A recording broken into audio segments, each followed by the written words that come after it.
adelante y vamos a pasar pues también a meditar en la palabra. Ya el miércoles, hoy lo tenemos más fresquito, seguimos con la carta a los Colosenses. Estuvimos meditando acerca de que necesitamos mirar arriba, necesitamos mirar ahí donde Cristo está sentado en el trono de Dios. Necesitamos buscarle y que sabemos que un día volverá, nuestra vida se manifestará y entonces nosotros también seremos manifestados. Y lo que vamos a ver hoy es la continuación, es la lógica que todo aquel que tiene su vida escondida en Cristo debe llevar a cabo y debe practicar. Así que si leemos los versículos del capítulo 3 de Colosenses, los versículos del 5 al 15, dice así: haced morir pues lo terrenal en vosotros, fornicación, impureza, pasiones desordenadas, malos deseos y avaricia, que es idolatría, por las cosas por las cuales la ira de Dios viene sobre los hijos de desobediencia, en las cuales vosotros también anduvisteis en otro tiempo cuando vivíais en ellas. Pero ahora dejad también vosotros todas estas cosas: ira, enojo, malicia, blasfemia, palabras deshonestas de vuestra boca. No mintáis unos a los otros, habiéndoos despojado del viejo hombre con sus hechos, y revestidos del nuevo, el cual conforme a la imagen del que lo creó, se va renovando hasta el conocimiento pleno, donde no hay griego ni judío, circuncisión ni circuncisión, bárbaro ni escita, siervo ni libre, sino que Cristo es el todo y en todos. Vestíos pues como escogidos de Dios, santos y amados, de entrañable misericordia, de benignidad, de mansedumbre, de paciencia, soportándoos unos a otros, y perdonándoos unos a otros, si alguno tuviere queja contra otro. De la manera que Cristo os perdonó, así también hacedlo vosotros. Y sobre todas estas cosas, vestíos de amor, que es el vínculo perfecto. Y la paz de Dios gobierne en vuestros corazones, a la que asimismo fuisteis llamados, en un solo cuerpo, y sed agradecidos. Amén. Vamos a hacer una oración también para presentar nuestros corazones. Señor, te damos muchas gracias porque podemos acercarnos a ti un día más, Señor, y podemos pues seguir estudiando y meditando en esta carta hacia los Colosenses, en las cuales, Señor, pues nos estamos gozando de verte a ti, Señor, como ese creador de todas las cosas, como ese sustentador, como nuestro redentor, como nuestro mediador con el Padre, que has pagado pues por nuestro pecado y nos has limpiado del Señor. Y ahora pues te rogamos que en base a todo esto, Señor, tú nos ayudes a, como hablábamos el miércoles, a mirar hacia arriba y también, Señor, a llevar a cabo esta realidad, Señor, a hacer morir pues la vieja vida que teníamos y empezar a vivir una vida plena en ti, donde estamos completos, Señor. Por eso te rogamos que en esta tarde tú nos hables, nos confrontes también con nuestro pecado, Señor, cambies nuestra vida y nos acerques a ti. Amén. Amén. El texto comienza con un imperativo. Pablo quiere llamar la atención de los colosenses y quiere instarles y animarles a hacer esto. Y quizá podríamos llamar a esta primera parte que vamos a ver, rematando a la antigua vida. Dice el texto: haced pues morir pues lo terrenal en vosotros. Y ahora hace un listado: fornicación, impureza, pasiones desordenadas, malos deseos y avaricia, que es idolatría. Me gusta mucho cómo Matthew Henry utiliza una figura para explicar lo que Pablo aquí estaba queriendo transmitir. Presenta al pecado como una hidra. La hidra, para que los que no lo sepáis, es un animal mitológico que tiene 7 cabezas. Y cuando a este animal mitológico se le cortaba una cabeza, había otra cabeza que le volvía a crecer. Así que era prácticamente imposible acabar con él. Y Pablo en Gálatas 5:24 utiliza otra expresión también para referirse a esta misma idea. Dice: pero los que son de Cristo han crucificado la carne con sus pasiones y deseos. Y es que cuando nosotros vamos a Cristo, en nuestro interior se produce lo que teológicamente el concepto es la regeneración. Lo que en Juan 3, que ya citamos también anteriormente otras semanas, Jesús le dice a Nicodemo, y que Jesús lo nombra como un nuevo nacimiento. Y es que el nuevo nacimiento viene por parte del Espíritu Santo, que viene a nuestro interior, y cuando escuchamos la palabra de Dios, cuando escuchamos el Evangelio, cambia totalmente nuestro interior.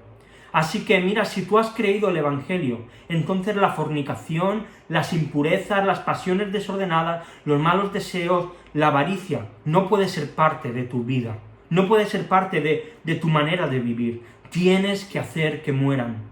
Quizás estén intentando volver a surgir en ti. Necesitamos matarlas. Necesitamos luchar contra nuestra antigua naturaleza. Y por supuesto, dirás: bueno, Ángel, yo tantas veces lo intento y fallo. Tú y yo no podemos hacerlo solos. Es totalmente imposible. Nuestro corazón siempre tiende a lo malo, siempre tiende hacia el pecado. Necesitamos la ayuda del Espíritu Santo en esta tarea. Tú y yo no podemos hacerlo solo. Mira, déjame citar a un puritano llamado Richard Baxter, hablando acerca del pecado. Él decía: trate al pecado como éste le trata a usted. No se compadezca de él, así como él no se compadece de usted. Trátelo como si fuera un asesino. Hágalo morir antes de que él lo haga morir a usted. Y aunque lo lleve a usted hasta la tumba, como le hizo a su cabeza, a nuestra cabeza, a Cristo, no podrá mantenerlo allí. Y esta es una gran realidad. No podemos jugar con el pecado. Necesitamos ir a por él. En el momento en que al pecado le damos un poquito, él nos vence, él nos destroza. Necesitamos tratarlo como un enemigo. Lucha contra tu pecado y no le des pie a ganar terreno. Hagamos morir la antigua naturaleza en la que estábamos. Porque dice el versículo 6 que el resultado de vivir en fornicación, de la suciedad, de las pasiones desordenadas, de los malos deseos, de la avaricia, acaba convirtiéndose en idolatría. Y estas cosas, dice el texto, la ira de Dios viene sobre los hijos de desobediencia. Mira, hay una gran realidad. Hoy en día que tanto se habla de que Dios es amor, y obviamente Dios es amor, pero se descarta rápidamente la ira de Dios. Y es que la santa ira de Dios caerá sobre aquellos a los cuales Pablo llama hijos de desobediencia. Y no se refiere a los que desobedecen la ley, porque si no cada uno de nosotros caería esta ira sobre nosotros. No se trata de una desobediencia moral, porque todos hacemos cosas inmorales, sino se trata de una desobediencia al mensaje de la cruz y al arrepentimiento. Y sobre los que viven de manera desobediente sobre esta verdad, aquellos que no quieren saber nada de Jesús, la ira de Dios está preparada para caer sobre ellos. Pero, por otra parte, hay una esperanza. Dice Pablo en 1 de Tesalonicenses 5, del 9 al 10, porque no nos ha puesto Dios para ira, sino para alcanzar salvación por medio de nuestro Señor Jesucristo, y esperar de los cielos a su Hijo, el cual resucitó de los muertos, a Jesús, quien nos libra de la ira venidera. Y mira, si tú has vuelto a tu antigua manera de vivir, la solución no está en que te esfuerces mucho en luchar, la solución no está en que te desvivas por no caer, sino la solución está en acercarse a la cruz de Cristo, en arrepentirte y clamar a Dios que por favor te perdone, que por favor te rescate de la ira venidera, y Cristo te cambiará. Porque aquel que va arrepentido a Cristo, Dios no lo echa fuera. El Espíritu Santo te ayudará y abandonarás todas esas prácticas que Pablo ha citado y las cuales Pablo nos está invitando a hacer morir. Pero estas prácticas no es algo nuevo tampoco para nosotros. Dice Pablo, en las cuales vosotros anduvisteis en otro tiempo cuando vivíais en ellas. Sabemos que la iglesia de Colosas se había convertido del paganismo y seguramente practicaba todas estas cosas, y ahora les está diciendo, todo esto que practicabais, no volváis de nuevo a ello. Hay un fragmento de un libro llamado Noche tras Noche, de Spurgeon, que me gustaría leer porque creo que va a ser de ánimo y nos va a ayudar a querer, huir de estas cosas en las que antes vivíamos. Dice, cristiano, ¿qué tienes que ver tú con el pecado? ¿No te ha costado ya demasiado? Habiéndote quemado ya, ¿volverás a jugar con el fuego? ¿Qué, si ya has estado en las garras del león, vas a caer de nuevo en su foso? ¿Acaso no has recibido suficiente ya de la serpiente antigua?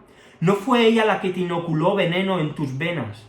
Y ahora vas alrededor de su nido a poner otra vez la mano en la cueva del basílico. Dice Spurgeon, no seas tan perverso, no seas tan loco. ¿Alguna vez el pecado te produjo verdadero placer? ¿Te permitió encontrar una satisfacción duradera? Si fue así, entonces vuelve a tu antigua rutina y ponte de nuevo las cadenas si eso de verdad te complace. Pero por cuanto el pecado jamás concedió lo que prometió darte, sino que te ilusionó con mentiras, no te dejes atrapar una vez más por este viejo cazador. Sé libre, deja que la reminiscencia de tu antiguo cautiverio te impida volver de nuevo a la red.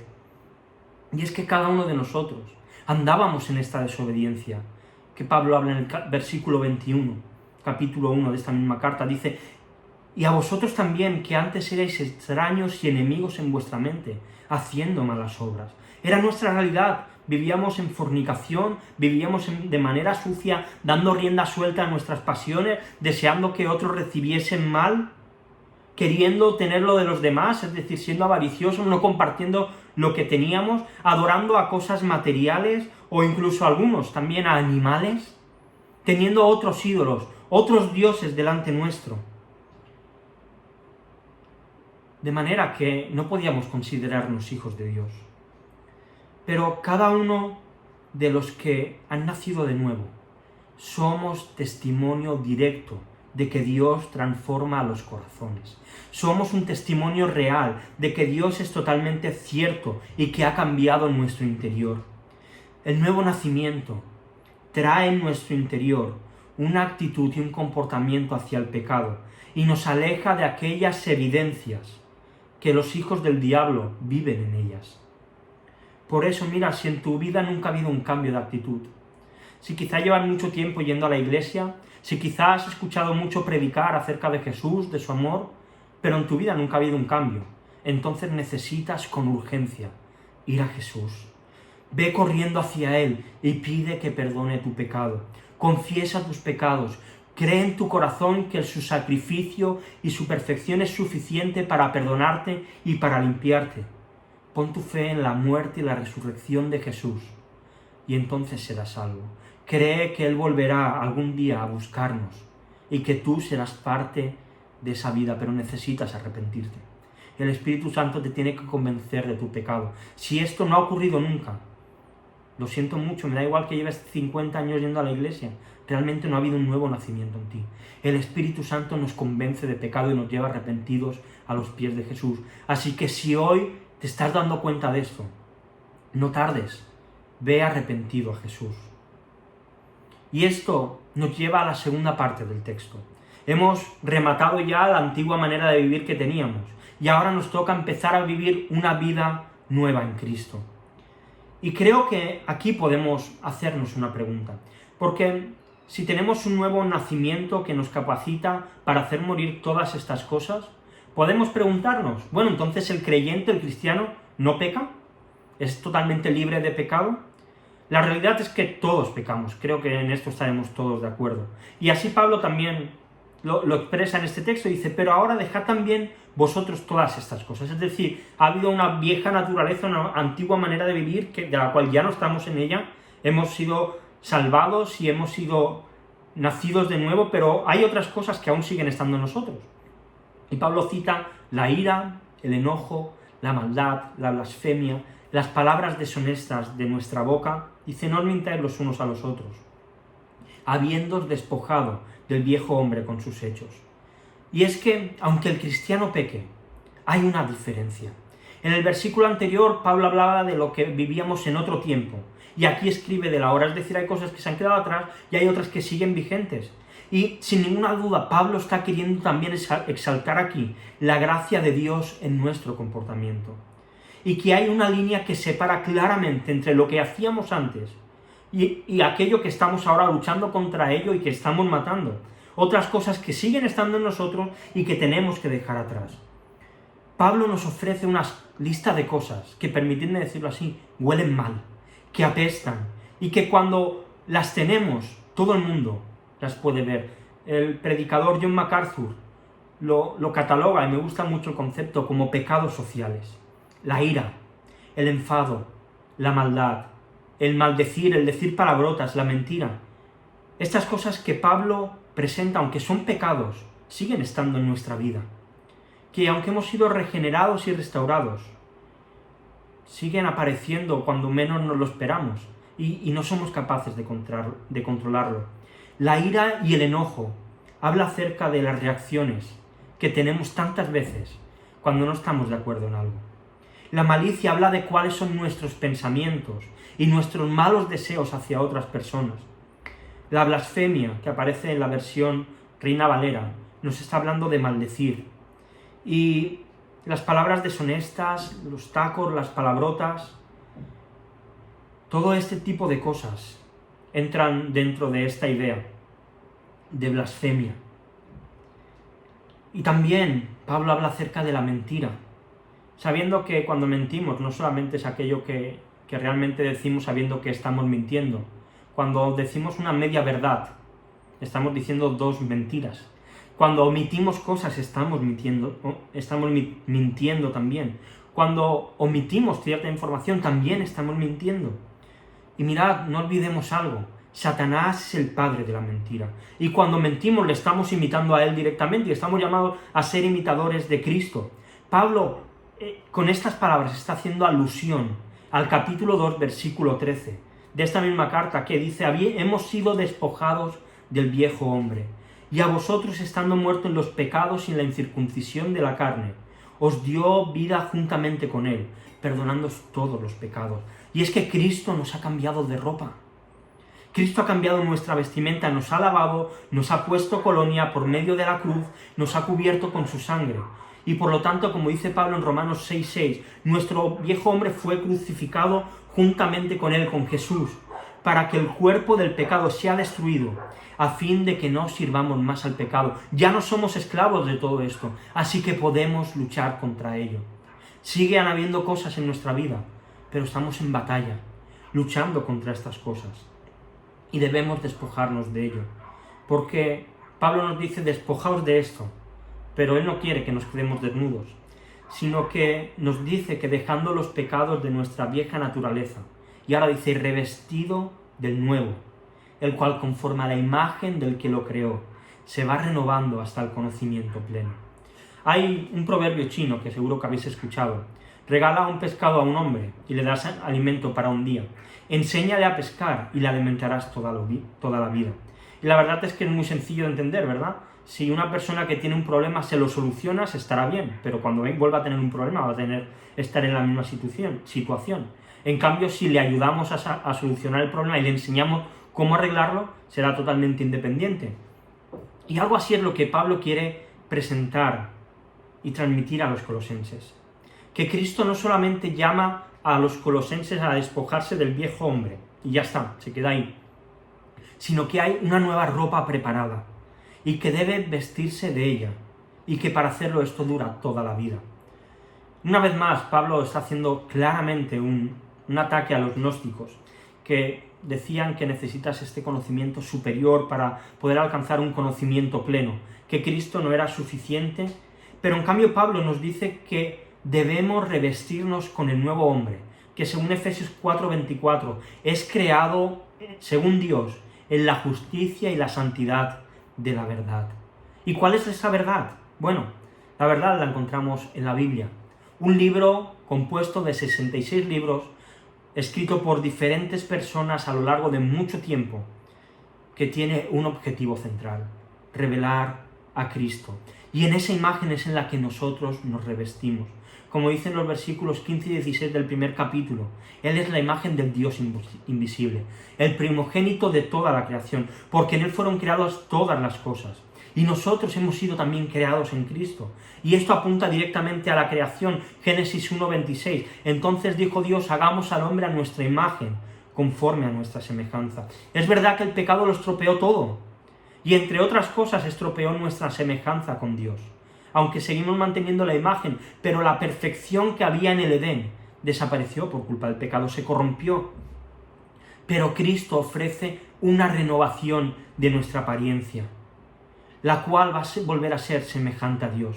Cuando adquiramos el pleno conocimiento de Dios y recuperemos aquella imagen original al ver a Cristo, cuando nos manifestemos con Él, en ese momento adquiriremos el conocimiento pleno. Seremos como Él es porque le veremos. Pero mientras tanto, tenemos que seguir estudiando. Tenemos que seguir adquiriendo el conocimiento que vemos en la Biblia, renovando nuestra mente con la verdad. Cuanto más ames a la Biblia, más vas a amar a Cristo. Hay muchos que dicen: bueno, yo amaré a Dios cuando vea un milagro. Yo amaré más a Dios cuando mi situación cambie. Pero la realidad es que amaremos más a Dios cuanto más conozcamos a Dios. Y conoceremos más a Dios cuanto más leamos la Biblia, porque allí es donde Cristo se presenta, donde nuestro conocimiento es renovado hasta el día glorioso en que veamos a Cristo cara a cara. Por eso necesitamos revestirnos de esta nueva ropa, de este nuevo revestimiento. Y Pablo abre la puerta, una puerta muy grande, para quienes pueden ser revestidos. Dice, donde no hay griego ni judío, ni circuncisión ni circuncisión, ni bárbaro, ni escita, ni siervo, ni libre, sino que Cristo es el todo y en todos. Pablo lo que está diciendo aquí es que en Cristo no existe ninguna diferenciación entre personas. Aquel que ha sido, como dice Pedro en la primera carta que escribe, capítulo 1, versículo 2, aquel que ha sido escogido según la presencia de Dios Padre en santificación del Espíritu, para obedecer y ser rociados con la sangre de Jesús. Da igual que sea griego, que sea judío, que sea circunciso o incircunciso, que sea del Imperio Romano, que sea fuera de él, que sea español, francés, alemán, ecuatoriano, boliviano, da igual. Dios no hace acepción de personas ni por el físico, ni por la nacionalidad, ni por el sexo, ni por la condición social o por la cultura. Y la Biblia es bien clara en este aspecto. Ahora bien, entonces tenemos también que preguntarnos, ¿quiere decir esto que Dios no ha escogido a sus hijos? Bueno, la Biblia es muy clara que Dios no hace acepción de personas, pero Pablo en Romanos 8, 29, 30 también es muy claro, dice, porque a los que antes conoció, también los predestinó para que fuesen hechos conforme a la imagen de su Hijo, para que Él sea el primogénito de entre muchos hermanos.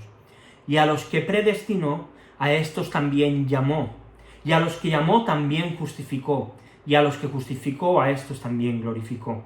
Y es verdad, Dios no hace acepción de personas según nuestros baremos, según la acepción de personas que muchas veces hacemos nosotros, porque nos caigan bien, porque no sean guapos, porque sean feos, por su país, por su cultura, por el dinero que tengan, por su sexo, sino que Él conoció a los que eran sus hijos en su soberanía, en su decisión totalmente libre, porque la gracia es totalmente libre, Dios puede hacer lo que quiera, y les dio un destino preestablecido, para que, como decíamos antes, tuviésemos la imagen restaurada de Jesús.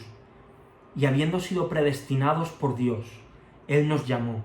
Y con esta llamada a creer en el Evangelio, en la muerte y en la resurrección de Cristo, nos justificó, nos hizo justos delante de Dios, dándonos la conciencia de que somos pecadores, y nos ha glorificado. Dice Pablo en 2 Corintios 3:18, por tanto, todos nosotros, mirando a cara descubierta como a un espejo la gloria del Señor, somos transformados de gloria en gloria, en la misma imagen, como por el Espíritu del Señor. Así que esta es una gran realidad, estamos siendo transformados, nos estamos revistiendo de esta nueva vida, de esta nueva ropa, y estamos empezando a vivir esta nueva vida en Cristo. Así que hemos rematado nuestra antigua manera de vivir, estamos viviendo la nueva vida en Cristo, y ahora debemos vestirnos de una manera acorde. Debemos vestirnos como cristianos. Y esto nos lleva a esta tercera idea, vestidos como cristianos. Y así es como Pablo describe a los colosenses la ropa que ellos deben llevar.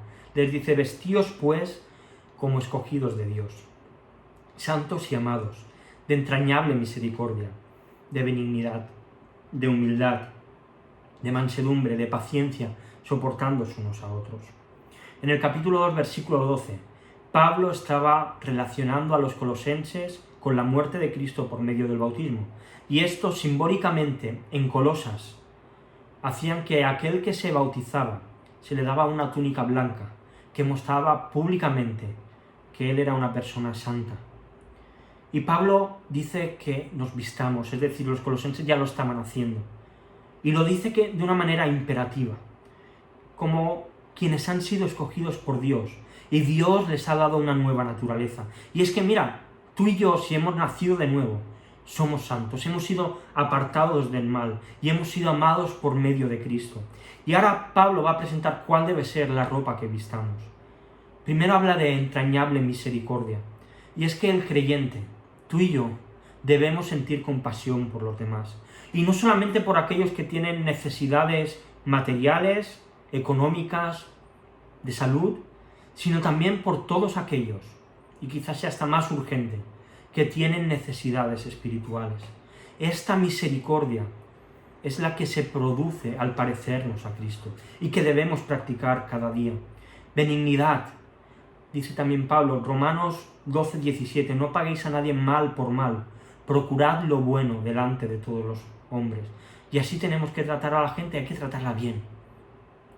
¿Cuántas veces tratamos mal a las personas porque no piensan como nosotros, porque estamos en opiniones diferentes? No paguéis a nadie mal por mal, haced lo bueno delante de los hombres. Otra de las prendas que debemos vestir, la humildad. Dice Pablo, una vez más, en Romanos 12:3, digo pues por la gracia que me es dada, a cada cual que esté entre vosotros, que no tenga más alto concepto de sí mismo del que pueda tener. Y es que, mira, el creyente no puede mirar a otros por encima del hombro. El creyente no puede tener un concepto de sí mismo más alto del que realmente debe tener.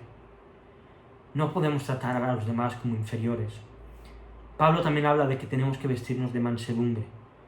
La mansedumbre habla de la capacidad de restaurar a otro que ha pecado contra uno mismo. Y qué importante es en este tiempo que cuando vemos que alguien falla, que cuando vemos que alguien cae, en lugar de ir con la vara a atizarle, llamar la atención, y eso está bien, pero con el deseo de restaurar, de una manera mansa. Qué triste es cuando los creyentes vemos que otro falla y lo señalamos y lo hundimos y lo humillamos. Sí, cuando alguien hace algo mal hay que decirle, oye, mira hermano, creo que esto que has hecho no está bien, pero con la motivación de restaurar. Paciencia, habla Pablo también, lo opuesto totalmente a la venganza. El creyente no puede andar vengándose de aquellos que le hacen algo malo, todo lo contrario, soportándoos unos a otros. En 1 Corintios 4:12, Pablo nos muestra a lo que se refiere con esto. Dice, nos fatigamos trabajando con nuestras propias manos. Nos maldicen y bendecimos. Padecemos persecución y lo soportamos. Esto es soportarse uno a otro. Que cuando alguien te hace mal, tú le pagas con bien. Que cuando alguien te hace algo injusto, que cuando alguien te trata mal, tú le tratas mejor aún. Esto es soportarse unos a otros. Pero la realidad es que todo esto no es posible si el Espíritu Santo no está en nosotros. Porque si Él está, como vimos el miércoles, tendremos el fruto del Espíritu. Amor, gozo, paz, paciencia, benignidad, bondad, fe, mansedumbre y templanza. Estas cualidades estaban en Cristo, todas ellas. Él es nuestro referente y si el Espíritu Santo está en nosotros, también tienen que estar ahí. Y Pablo continúa aún enseñándonos más prendas de ropa que tenemos que ponernos. Dice, perdonándoos unos a otros, si alguno tuviere queja contra otro, de la manera que Cristo os perdonó, así también hacedlo vosotros. Mira, hay una realidad y en la que creo que todos somos partícipes y que creo que estaremos todos de acuerdo. El ser humano es complicado, las personas somos todos difíciles. Como se suele decir, cada uno somos de nuestro padre y de nuestra madre. Y mientras que no nos conocemos mucho, solemos llevarnos bien. El problema viene cuando empezamos a convivir, cuando compartimos tiempo unos con otros. Ahí te empiezas a dar cuenta de que aquel hermano que parecía tan perfecto, tan buena persona, pues a veces miente, a veces tiene malos pensamientos, a veces te dice una cosa pero luego hace otra, a veces son un poco hipócritas. Y ahí es donde surge lo que Pablo le dice a los colosenses, si alguno tiene queja contra otro. Mira, vamos a ser sinceros, creo que no hay nada peor que querer representar algo que no somos. Es normal que tengas quejas contra otros. Es normal porque todos somos humanos y todos somos pecadores. La verdad es que en nuestro caso, en Santa Perpetua, tenemos una iglesia un tanto extraña, porque no convivimos mucho tiempo juntos. Tenemos unas poquitas personas que son del pueblo y la gran mayoría venimos todos de fuera. Así que no solemos hacer, vamos a decir, vida de comunidad entre semana, más que el culto de los viernes cuando nos reuníamos. Pero eso no quita que aún así a veces surjan problemas, que a veces surjan roces.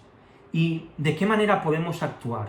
¿Qué tengo que hacer yo como creyente cuando surge un roce, cuando hay una discusión, cuando hay un problema. Bueno, la Biblia nos da algunas pautas a seguir y dejadme verlas. El primer consejo lo encontramos que nos lo da Salomón, un hombre sin ninguna duda sabio. Proverbios 19:11 dice: la cordura del hombre detiene su furor, y su honra es pasar por alto la ofensa. Y mira, creo que este es el mejor consejo de todos. Si alguien te ha herido, si alguien te ha ofendido, si alguien te ha hecho daño, pásalo por alto. No le des importancia. No te lo guardes en el corazón. Pero quizá me digas: bueno, Ángel, es que hay veces que hacen mucho daño. Hay veces que realmente hacen daño en el corazón. No es posible a veces pasar por alto las cosas que nos hacen. Y es verdad, hay veces que el daño es tan grande que no podemos simplemente ignorarlo. Pero en este caso también Jesús nos da un buen consejo. Mateo 18:15 dice: por tanto, si tu hermano peca contra ti, ve y repréndele estando tú con él solos. En otras palabras, si alguien te hace daño, si tú ves que alguien hace algo que no está bien, ve y en intimidad, sin que lo vea todo el mundo, dile: hermano, esto que has hecho me ha hecho daño, esto que has hecho me ha ofendido. Si no eres capaz de pasarlo por alto, toma tú la iniciativa y repréndele, preséntale aquello que te ha herido para que podáis reconciliaros y para que podáis estar bien. Pero hay otro caso aún más, porque aquí siempre hay como la duda, ¿no? Si alguien hace algo malo, bueno, ¿cómo voy a ir yo a la persona? ¿Tendrá que venir la persona a mí? Siempre está esta duda, pero el mismo Señor Jesús en Mateo 5, 23, 24 dice: por tanto, si traes tu ofrenda al altar y allí te acuerdas que tu hermano tiene algo contra ti, es decir, que hay alguien que está enfadado contigo, deja allí tu ofrenda delante del altar y anda, reconcíliate con tu hermano y entonces ven y presenta tu ofrenda. Es decir, que si tú sabes que hay alguien que está enfadado contigo por algo que has hecho, ve y pídele perdón. Mira, si hay una característica que tiene el creyente, es que perdona y se arrepiente. Es una evidencia de haber nacido de nuevo. Mira, si tú como creyente realmente has experimentado y has entendido el perdón inmerecido que Cristo te ha dado, entonces tú tienes que perdonar de la misma manera, de una manera inmerecida. Quizá digas: bueno, es que esta persona me ha hecho tanto daño. ¿Cuánto más no hemos hecho nosotros contra Dios? Y en Cristo hemos encontrado perdón. Pedro preguntó en una ocasión: Señor, ¿cuántas veces tenemos que preguntar? Y le dijo: 70 veces 7, siempre. Y es que no hay límite para el perdón, no hay límite para la gracia. A veces es cierto que la relación quizá no se pueda restaurar, pero el perdón, la cordialidad, no puede faltar nunca. De la manera que Cristo te ha perdonado a ti, tú tienes que perdonar a otro. No se puede concebir un creyente al cual le piden perdón y no perdona. Si Dios nos ha perdonado tanto a nosotros, cuando no perdonamos a otro, lo que estamos diciendo es que nuestra justicia es más alta que la justicia de Dios. Que el sacrificio de Jesús fue suficiente para cubrir ese pecado, pero no ha sido suficiente para saldar nuestra justicia. Y esto es una barbaridad. De la manera que Cristo nos ha perdonado, nosotros debemos perdonar. Y 3 consejos: dar por pasado el error, el pecado. Segundo, ir a la persona y decirle: me has ofendido, creo que deberías pedirme perdón. Y tercero, y esta segunda siempre recordad, en intimidad, no haciéndolo público. Y tercero, si te acuerdas que hay alguien que tiene algo contra ti porque le has hecho daño, ve y pídele perdón. Y Pablo pone el broche a la vestimenta. Dice: y sobre todas estas cosas, vestíos de amor, que es el vínculo perfecto. Creo que no puede haber un final mejor. Y podríamos preguntarnos, y debemos preguntarnos, ¿qué es el amor? Muchas veces hemos hablado de que el amor no es un sentimiento, que el amor no es aquello que Hollywood nos ha querido vender, que no es lo que nos ha enseñado, sino que el amor realmente es una decisión, y que cada uno de nosotros decidimos amar. El amor que la Biblia enseña es un amor sacrificial. Este es el amor que vemos en Cristo. Es un amor que le da a otros. Es un amor que mira el bienestar de los demás por encima del propio. Es el amor que Cristo ha demostrado. Y es el amor del cual tú y yo debemos vestirnos. Este es el amor sacrificial de Cristo por nosotros. Y es el amor que tenemos que tener hacia los demás. Dice Juan 13:34, un mandamiento nuevo os doy, que os améis los unos a los otros, como yo os he amado, que también os améis los unos a los otros. Y mira, tienes que amar sacrificialmente, es decir, sacrificándote por los demás, porque este es un vínculo perfecto. Cuando hacemos esto estamos unidos de una manera perfecta. El amor no tiene que ver con que alguien te caiga bien o te caiga mal. Quizá haya gente en la iglesia que no te guste.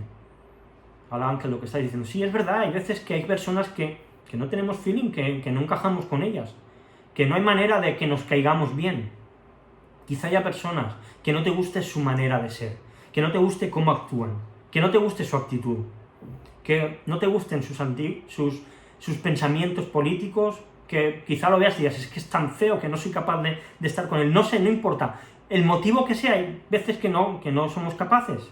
Pero mira, el comentarista Martin Lloyd-Jones escribe, amar a aquellos que no nos gustan significa que les tratásemos como si nos gustaran. Y mira, alguno podría decir, esto es ser un hipócrita. ¿Cómo a alguien que no me cae bien le voy a tratar como si me cayese bien? Mira, esto es amor. La cuestión no es si nos caemos bien, la cuestión no es si nos gustamos. La cuestión es que debemos amarnos, debemos vestirnos de amor y tratarnos con cariño. El amor se trata de perder. El amor se trata de perder. Mira, a Cristo ni tú ni yo le caíamos bien cuando le dábamos la espalda, cuando le negábamos, cuando pecábamos. No le gustábamos, pero dice Romanos 5 del 8 al 9, mas Dios muestra su amor para con nosotros, en que aun siendo pecadores, es decir, cuando no queríamos saber nada de Dios, Cristo murió por nosotros. Pues mucho más estando justificados en su sangre, por él seremos salvos de la ira. Y esta fue la reacción de Dios hacia los que no les gustaba, hacia sus enemigos. ¿No nos amaremos nosotros también, habiendo recibido un amor tan grande? El amor es el vínculo perfecto. Tener cualquier otra cualidad, como Pablo expresa en 1 Corintios 13, sin amor se convierte en legalismo o en moralismo. Pero cuando tenemos amor, el resto de las cosas surgen por el Espíritu Santo. Necesitamos amarnos unos a otros. Y acabo con las últimas palabras del texto. Y la paz de Dios gobierne vuestros corazones, a la que asimismo fuisteis llamados en un solo cuerpo, y sed agradecidos. Mira, la paz de Dios solo se encuentra en Cristo. Solo en la cruz encontramos verdadera paz. Por un lado encontramos paz con el Padre. Romanos 5:1 dice, justificados pues por la fe, tenemos paz para con Dios por medio de nuestro Señor Jesucristo. Es decir, Jesús es el camino para estar en paz con Dios. Cristo con su muerte nos ha regalado paz con el Padre. Como Pablo le decía a los colosenses, hemos sido reconciliados con el Padre por medio de su sangre. Pero no solamente esto, sino que el mismo Señor Jesús en Juan 14:27 dijo, la paz os dejo, mi paz os doy, yo no la doy como el mundo la da. Dice, no se turbe vuestro corazón, ni tenga miedo.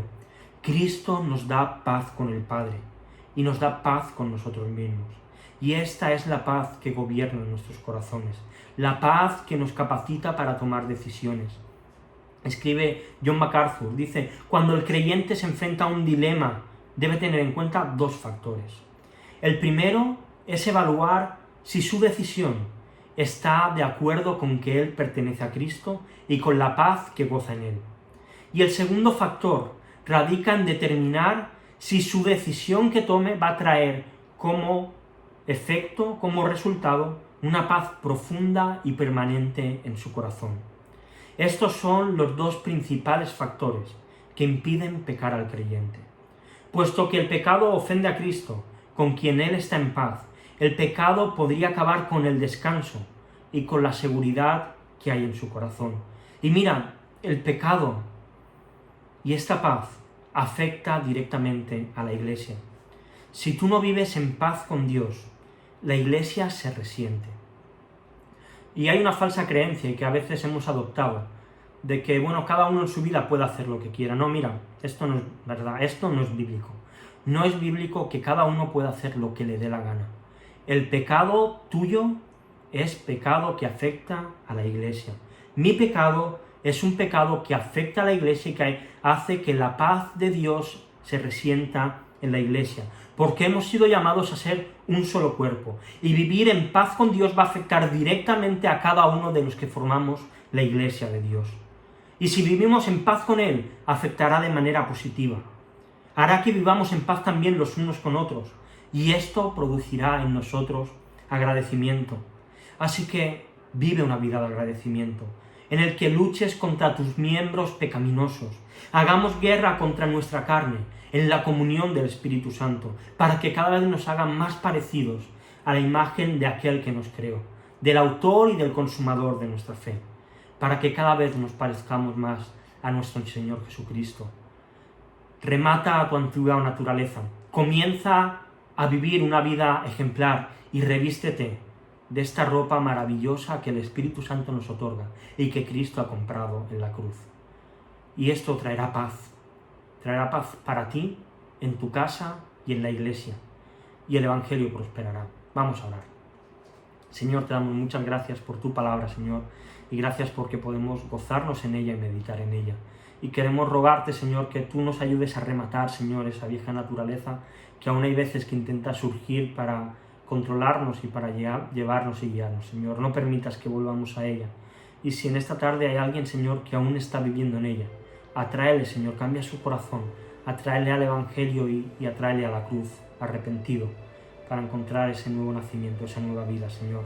Ayúdanos a vivir esta nueva vida en ti, en Cristo, Señor, dejando al lado pues esa ira que a veces tenemos, Señor, esas palabras que no debemos decir, las envidias, la idolatría que a veces apodera de nuestra vida.